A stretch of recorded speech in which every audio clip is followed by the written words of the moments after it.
أعوذ بالله من الشيطان الرجيم بسم الله الرحمن الرحيم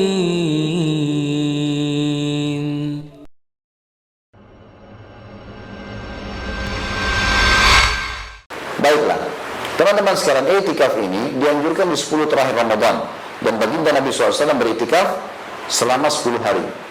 Afdalnya masuk di masjid gitu ya, pada saat puasa ke-19, berarti malam ke-20 Ramadan.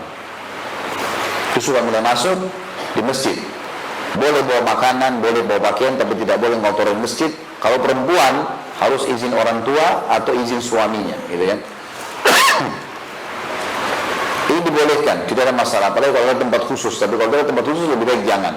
Karena Aisyah dan beberapa ummahatil mukminin setelah meninggalnya Nabi SAW beritikaf gitu kan, di masjid. Teman-teman sekalian, i'tikaf ini mulai masuk yang paling afdal puasa ke-19 berarti malam 20 sampai selesai sholat Idul Fitri. Emang di situ Idul Fitrinya sekalian.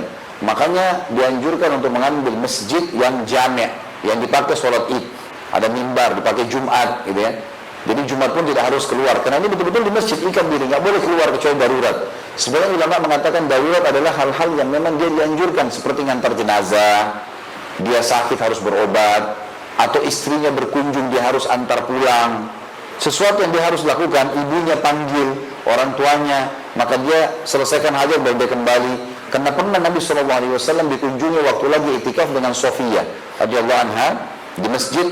Lalu Nabi SAW mengantar Sofia pulang. Lagi i'tikaf, mengantar istrinya pulang gitu ya. Yang pada saat itu ada 2 orang dari laki-laki Ansar, kemudian melihat Nabi SAW jalan malam dengan perempuan, 2 laki-laki ini mempercepat langkahnya, seakan-akan curiga, Nabi sama siapa nih gitu. Malam-malam kan ini waktu i'tikaf. Maka kata Nabi SAW, ala rizkikumwa, hati-hatilah, pelan-pelanlah, fa innaha Sofia binti Huyai, ini Sofia istri saya. Maka mereka mengatakan, subhanallah, 2 laki-laki ini.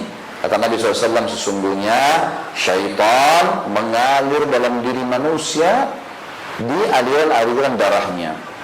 Tidak bisa kalian bilang itu bukan karena kalian mau curigai. Saya tahu, wahyu gitu kan. Syaitan bisa lari dalam darah kalian. Maka saya sebutkan, ini Sofia binti Huyai, istri saya. Tidak ada kecurigaan. Tapi saksi bahasan kita, boleh keluar dari i'tikaf ya, karena ingin mengantar istri pulang gitu kan. Dan orang kalau i'tikaf tidak boleh berhubungan biologis. Kalau pulang ke rumah, kemudian mungkin ada hajat, anaknya sakit, dia harus darurat pulang, dia harus kembali lagi, tidak boleh dia berhubungan badan. Allah SWT melarang itu. Dan jangan gauli istri-istri kalian pada saat kalian sedang beriktikaf di masjid, dianggap batal iktikafnya gitu loh. Baik, ini yang paling afdal. Kalau tidak bisa, maka iktikaf boleh memilih. Kalau teman-teman yang kerja di sini punya kerjaan dan Ramadan tetap berjalan, pilihlah hari-hari libur, Sabtu, Ahad. Jadi malam Sabtu antum cari masjid yang terdekat, yang besar. Di Indonesia alhamdulillah sudah mulai rapi ya. Jadi Ramadan itu sudah mulai ada kupon buka puasa, ada kupon sahur ya. Biasanya kita bayar di masjid, kemudian kita buka puasa di situ ya, sahur di situ. Bayar 20.000 atau 15.000, nanti kupon itu dikasih jam 3 atau jam 4 selesai sholat malam, biasanya dibagikan makanan itu. Tentu saja kalau yang pernah saya kerjakan, karena kadang-kadang Ramadan padat sekali jadwal ceramah, maka yang saya lakukan kalau hari-hari libur, saya bawa istri saya sama anak-anak di hari Sabtu atau hari Jumat, mungkin cari masjid besar, datang ke sana, bawa makanan ya. Kadang-kadang juga di situ banyak yang jual makanan. Kemudian duduklah, ikut sholat isya, sholat tarawih, duduk baca Quran sampai sholat malam lagi ada, sampai sahur, sampai habis sholat subuh baru pulang ke rumah. Yang minimal untuk ambil 1 hari, gitu kan? Minimal 1 hari. Ada juga pendapat mengatakan, walaupun dia cuma mengikat antara sholat dengan sholat seperti duhur ke asar, maghrib ke isya, juga dengan niat i'tikaf sudah bisa. Tapi tentu kadar pahalanya berbeda. Makin besar, maka makin besar juga pahalanya, gitu kan? Teman-teman sekalian, khusus masalah i'tikaf di 10 terakhir Ramadan, saran saya dari sekarang antum, dari sekarang, kalau mau beli baju lebaran, beli sekarang. Jangan beli nanti 10 terakhir Ramadan. Sekarang tidak antri, bisa pilih model, harganya murah. Ya, kenapa harus 10 terakhir Ramadan? Kosong masjid, pasar yang penuh, hanya untuk ngejar baju lebaran. Kenapa, akhi? Kenapa, ukhti? Gak bisa beli sekarang bajunya?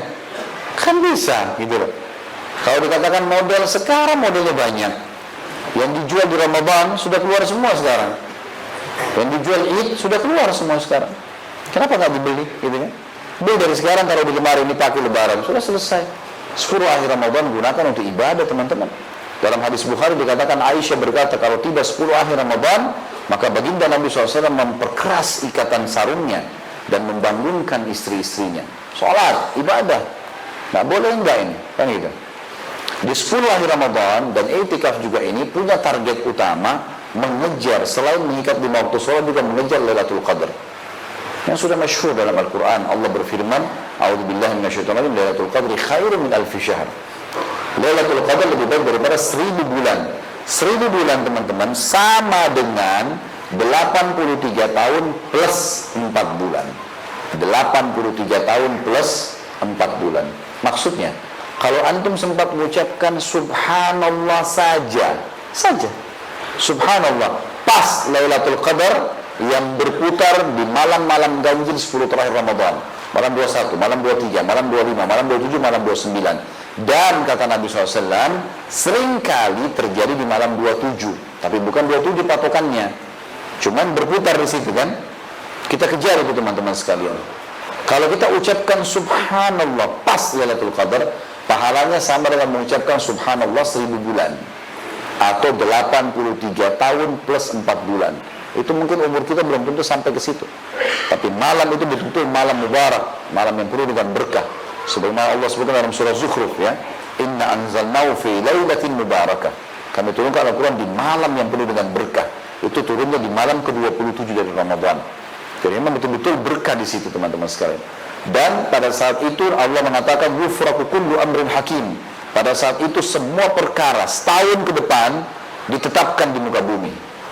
Diturunkan dari Lauhul Mahfuz, itu Lailatul Qadar, diterapkan. Makanya Aisyah bertanya dalam hadis Bukhari, ya Rasulullah, kalau saya dapat Lailatul Qadar, apa yang saya baca? Nabi ajarin satu doa, Allahumma innaka afuwun tuhibbul afwa fa'fu anni. Ya Allah, kau suka memaafkan, maka maafkanlah aku. Karena kalau dimaafin, maksudnya setahun ke depan dimaafin nih, dapat bonus itu, gitu kan? Begitu pula teman-teman kalau sholat malam, begitu pula kalau sedekah, begitu pula baca Al-Quran, pokoknya sama dengan 1000 bulan. Jangan sia-siain, dan jangan pilih malam, karena ini berputar di malam-malam ganjil, kita nggak pernah tahu. Memang ada ciri khas di mana Nabi SAW mengatakan nanti pada hari kiamat kalian akan melihat Tuhan kalian pertama kali. Hadis ini sahih riwayat Imam Bukhari. Nanti kalian akan lihat pertama kali Tuhan kalian pada hari kiamat dalam bentuk cahaya yang sangat terang seperti malam bulan purnama di malam Lailatul Qadar. Berarti ada penyampaian, kan bulan purnama itu kalau antum lagi lihat bulan terang warna kuning, itu biasanya di hari tanggal 13, 14, 15 dari bulan Hijriah, yang biasa kita gunakan untuk puasa Yaumul Bid, ya.